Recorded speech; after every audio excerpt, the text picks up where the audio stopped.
Skies, driving rain, a slippery circuit, and a strong wind.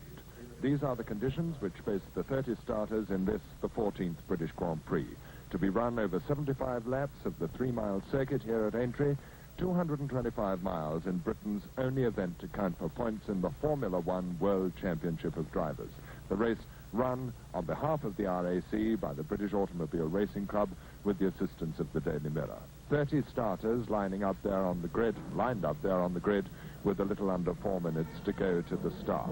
Already, the International Assembly has been presented with the pomp which befits such an occasion, and now the nervous tension immediately before the start begins to mount. And in pole position, we see the quickest of the 4 men who have tied for the fastest practice lap, a thing I can never remember. That's Phil Hill, the leader of the Ferrari Works team and leading in the World Championship at the moment with 19 points, who went round in 1 minute 58.8, 90.91 miles an hour, a time equaled by his teammate next to him there on the grid, the American Richie Ginther in car number 6, and on the outside, beyond Richie Ginther's Ferrari, Joachim Bonnier leading the Porsche team, the man who very nearly won the French Grand Prix. On the second rank of the grid, the third of the Works Ferraris, Taffy von Trips, who also did 158.8, and therefore the second fastest laps were the deciders for the grid. And there in car number 28, the man who must be enormously grateful for this rain and those reflections on the slippery surface about him. Sterling Moss at the wheel of Rob Walker's Lotus, looking round, checking his own position on the grid. Now just look at that picture.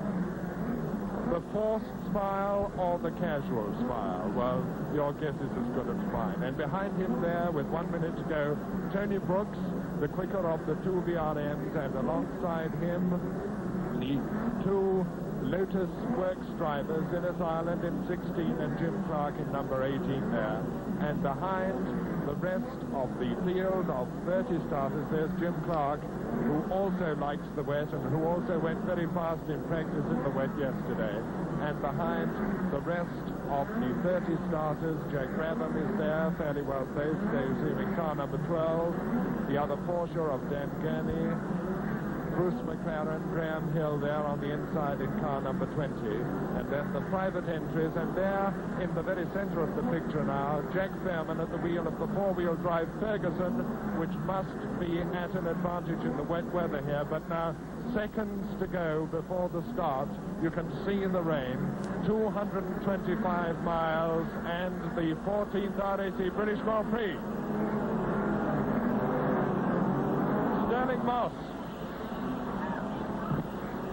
Sterling Moss trying on the outside and then cutting back again, and it's the two Ferraris which lead away in that great cloud of spray towards Waterways Corner, with Phil Hill in the center of the track and his teammate Richie Ginther right alongside him. Sterling Moss going through in 5th position there. There's Tony Brooks, who we saw on the third rank of the grid.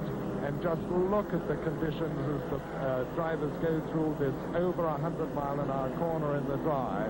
But what a terrifying experience that must be for the tail-enders to go into that solid sheet of water. Meantime, the leaders are coming down into that section of the circuit which is called the country loop, which is a triangle of 4 quite slow corners at about 40 miles an hour in the dry and a good deal less in the wet, and it looks to me as if Phil Hill on the Ferrari is in the lead as he brakes to go around that left-hander, and it's von Trips and Richie Ginther, the 3 Ferraris in the lead, and Bonnier up there just about alongside Moss, so the race has settled into the sort of pattern one would expect.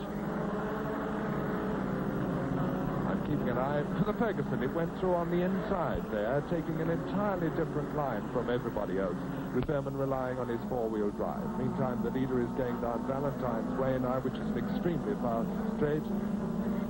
There he is on it now, And then down to the far end of Aintree, car number 2, Phil Hill, leading the World Championship and leading the British Grand Prix on this opening lap, and accelerating up the railway straight now up towards 130 miles an hour in the Formula 1 1.5-litre cars, and it's still maximum speed on the straight regardless how wet it is, and now coming into an extremely difficult hazard of the Aintree circuit, the Melling Crossing, which is a 90-mile-an-hour left and right flick, followed by a very deceptive right-hander which Phil Hill is taking now, and then the short dash into Tats, savage braking right down to less than 40 miles an hour, and round they come, and it's Phil Hill, Von Fritz, Richie Ginther, and then Sterling Moss. That's the order as they go, and then Joachim Bonnier there on the Porsche in 5th place. So it's the 3 works Ferraris, and there's Jim Clark, and then Tony Brooks, and then Graham Hill, and then Jack Brabham. Jack Brabham with the white tail going up through the spray. There's Dan Gurney on the other Porsche, back in that lot, and Bruce McLaren. And here are the leaders going through waterways now. That's Ginther in the 3rd of the Ferraris, and there's Sterling Moss, almost disappeared in spray, and there's Bonnier. They're the first 5, still no change, and then Jim Clark, and then Tony Brooks, and then Graham Hill, and then Jack Brabham well up there.